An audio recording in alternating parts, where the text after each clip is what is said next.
Au nom du Père et du Fils et du Saint-Esprit. Amen. La paix de Jésus soit dans votre maison. Salut les amis. J'espère que vous allez bien.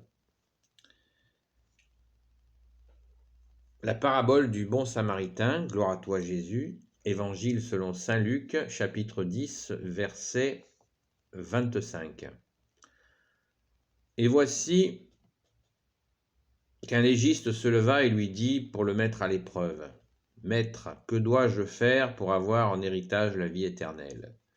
Il lui dit, « Dans la loi, qu'est-il écrit ? Comment lis-tu » Répondant, celui-ci dit, « Tu aimeras le Seigneur ton Dieu de tout ton cœur et avec toute ton âme et avec toute ta force et avec toute ta pensée, et ton prochain comme toi-même. » Jésus lui dit, « Tu as correctement répondu, mais fais cela et tu vivras. » Mais lui, voulant se justifier, dit à Jésus, « Et qui est mon prochain ?» Reprenant, Jésus dit, « Un homme descendait de Jérusalem à Jéricho, et il tomba au milieu de brigands, qui, après l'avoir dévêtu et couvert de plaies, s'en allèrent, le laissant à demi-mort. Par hasard, un prêtre descendait par ce chemin, et le voyant, il passa outre. Pareillement, un lévite survenant en ce lieu, et le voyant passa outre. Mais un Samaritain qui était en voyage arriva près de lui, et le voyant fut pris de pitié. Et s'avançant, il banda ses blessures, y versant de l'huile et du vin, puis l'ayant fait monter sur sa bête, il l'amena à l'hôtellerie et prit soin de lui. Et le lendemain, tirant 2 deniers, il les donna à l'hôtelier et dit, « Prends soin de lui, et tout ce que tu dépenseras en plus, c'est lui qui, lors de mon retour, te le remboursera. C'est moi qui, lors de mon retour, te le remboursera. Qui de ces 3 te semble s'être montré le prochain de l'homme tombé parmi les brigands ?» Il dit, « Celui qui a exercé la miséricorde envers lui. » Jésus lui dit, « Va, et toi aussi, fais de même. » Acclamons la parole de Dieu, les amis. Alléluia. Alors, cette parabole absolument magnifique, merci Jésus,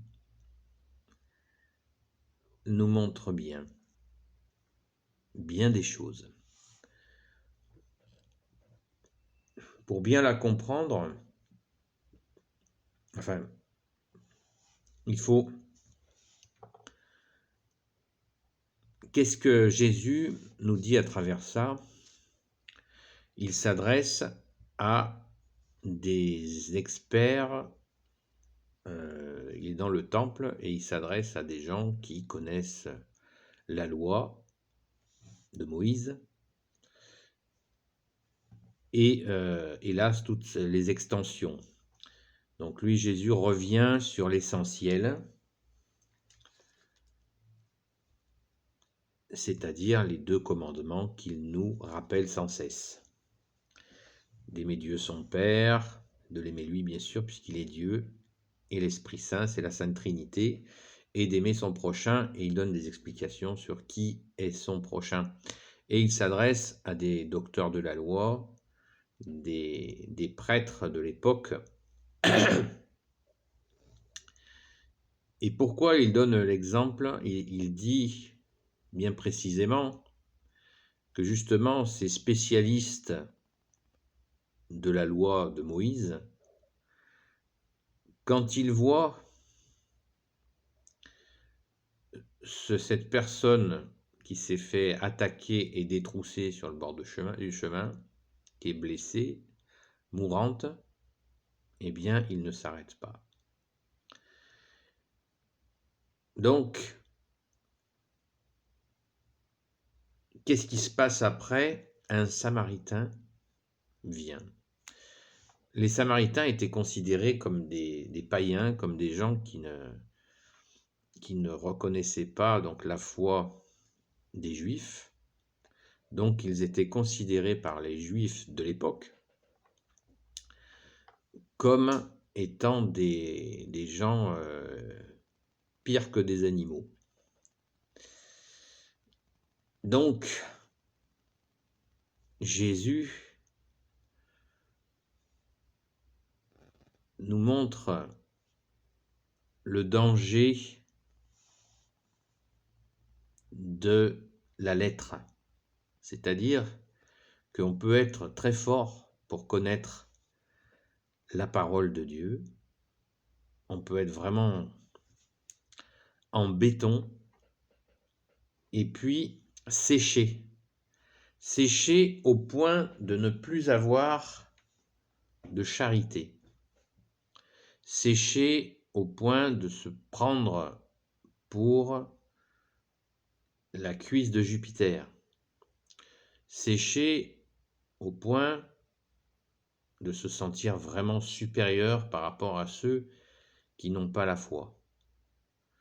Je vous le répète régulièrement, avec Jésus, il faut prendre l'autoroute de l'humilité. Je me le dis aussi en vous disant ça. Donc le danger de sécher quand on connaît, quand on apprend la Sainte Écriture, quand on prie, eh bien, ne nous détournons jamais des actes que Jésus met sur notre route. Ne nous en détournons pas parce que ces actes, c'est la terre, c'est l'incarnation du royaume de Dieu sur la terre et nous devons poser des actes d'amour, de charité, toujours dans la vérité bien sûr. Il ne s'agit pas de donner un coup de main à des profiteurs qui se moquent de nous. Nous ne sommes pas neuneux, catholiques, pas neuneux. Voilà, la naïveté, c'est un péché, puisqu'elle nous entraîne à faire le mal au lieu de faire le bien. Donc nous devons apprendre à ne pas être naïfs. Donc le Samaritain, lui, qui n'a pas cette foi, pourtant s'arrête. Il soigne cette personne et en plus, il lui donne carrément, il lui offre le logis pour se remettre de cette attaque qu'il a subie. C'est absolument magnifique comme parabole. Et Jésus régulièrement dans les évangiles, dans les saints évangiles, nous dit « méfie ». Ça veut dire, ça c'est mon langage à moi, méfiez-vous. Voilà, méfiez-vous de la nourriture des pharisiens. Les pharisiens, c'était justement ceux qui l'ont condamné à mort, qui ont voulu tuer Jésus et qui y sont arrivés, mais un temps, parce que Jésus a vaincu cette mort et est ressuscité. Amen, alléluia. Méfiez-vous du levain des pharisiens, dit Jésus. Ça veut dire méfiez-vous de la nourriture, de cette nourriture morte que colportaient les pharisiens, qui était justement la lettre. Cette lettre plutôt, la lettre tue, dit la Sainte Écriture, et le verbe vivifie. Le verbe vivifie, c'est agir, se sentir touché par quelqu'un qui est en détresse. C'est très bon signe pour nous. Et il faut répondre à cet appel de détresse. Bien sûr, de nos jours, il y a des pièges. Vous avez des gens ici ou là, par exemple, ils se mettent sur le bord de la route, ils vous disent au secours, je n'ai plus d'essence, vous pouvez me donner des sous, etc. Et qui vous arnaquent. Voilà, des arnaqueurs, il y en a plein. Il n'y a qu'à voir vous tapez un arnaqueur sur Internet et vous voyez le nombre de gens qui se font couillonner, vraiment qui se font avoir avec des sommes vertigineuses. Ah, je suis malade, il faut que tu m'envoies de l'argent, etc. Vous voyez, il ne faut pas être naïf, mais attention à la sécheresse de notre cœur si nous ne portons pas ce soutien à nos frères et nos sœurs en humanité ou dans la foi, à ces gens que nous pouvons rencontrer, parce que si nous avons des personnes en détresse sur notre route, eh bien, il y a de très fortes probabilités que ce soit Jésus qui les mette sur notre route. Non pas pour nous piéger, mais pour nous aider à justement mettre en pratique sa parole comme il le demande. Voilà, donc, et toujours dans cette recherche de vérité, il y a aussi l'ennemi des âmes, le diable, qui peut vous mettre un profiteur sur votre route, sachant que vous êtes en recherche d'écouter la parole de Jésus et de la mettre en pratique. Il va essayer de vous piéger. Hein. Si vous voyez quelqu'un qui la bouteille à la main, vous n'allez pas lui donner de l'argent, vous allez, pourquoi pas lui offrir un sandwich, un casse-croûte, par les Français, mais pas de l'argent. Voilà. Donc c'est ça la véritable aide. Donc le Samaritain donne un bon exemple. Là, c'est véridique. Le mec, il est raide à moitié mort sur le chemin. C'est pas une simulation. Là, il peut pas esquiver. On le sait quand nous esquivons, quand nous avons quelqu'un qui souffre sur notre route et quand nous esquivons, nous le savons. Notre cœur nous le dit, notre conscience nous le rappelle.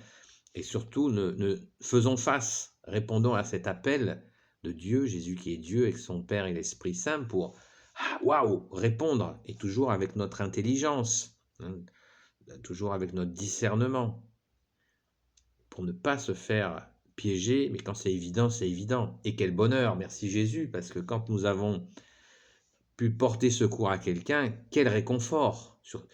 Quand c'est désintéressé, c'est quel réconfort, c'est un bonheur, merci Jésus, alléluia. Je pense que c'est arrivé à chacun d'entre nous. Maintenant, de le vivre dans la foi, c'est encore mieux. Et certains ne le vivent pas dans la foi, et c'est très bien aussi. Nous n'en avons pas à les juger, ni à nous sentir supérieurs, parce que nous, on peut poser des actes comme cela dans la foi.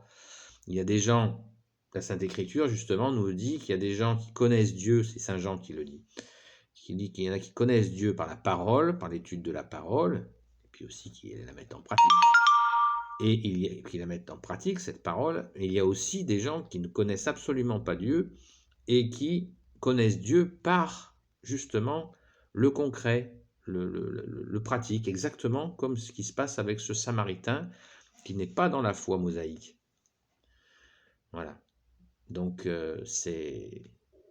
n'hésitons pas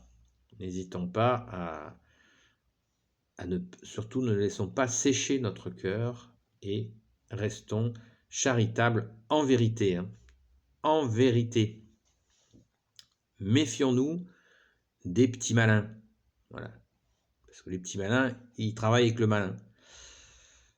Donc, soyons charitables et vérifions que, en vérité, cette personne a effectivement bien besoin de secours. Il y a tant de gens qui ont véritablement besoin de secours que nous devons bien sûr absolument pas soutenir ceux qui rusent pour nous tromper. Et il faut demander à Jésus ce discernement. Voilà. Merci Jésus, et nul doute que dans votre cœur, Jésus répondra. Mais soyons toujours dans cette action en nous servant aussi de notre cerveau. Nous ne sommes pas équipés d'un cerveau pour rien. Agissons et restons dans cette foi en Jésus pour lui, pour sa victoire sur la terre. Alléluia. Béni soit le Père, le Fils et le Saint-Esprit. Amen. Ô Jésus, toi qui peux tout et qui portes tout, toi le Sauveur, toi l'Emmanuel, je te confie toutes celles et ceux qui regarderont cette vidéo, ainsi que leurs amis, leurs proches, leurs familles. Sainte Marie, Reine des cieux, toi l'Immaculée Conception, toi qui écrases le serpent, toi qui as la lune sous tes pas.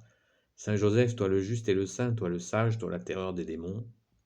Je vous confie toutes celles et ceux qui regarderont cette vidéo, leurs amis, leurs familles, leurs proches. Sainte Marie-Madeleine, et vous tous les saints et saintes amis de Jésus, Saint Michel Archange, Saint Gabriel Archange, Saint Raphaël Archange et tes anges guérisseurs, et vous tous les anges qui servez Jésus, je vous confie toutes celles et ceux qui regarderont cette vidéo, leurs amis, leurs proches, leurs familles. À bientôt les amis, la paix de Jésus soit dans votre maison. Amen.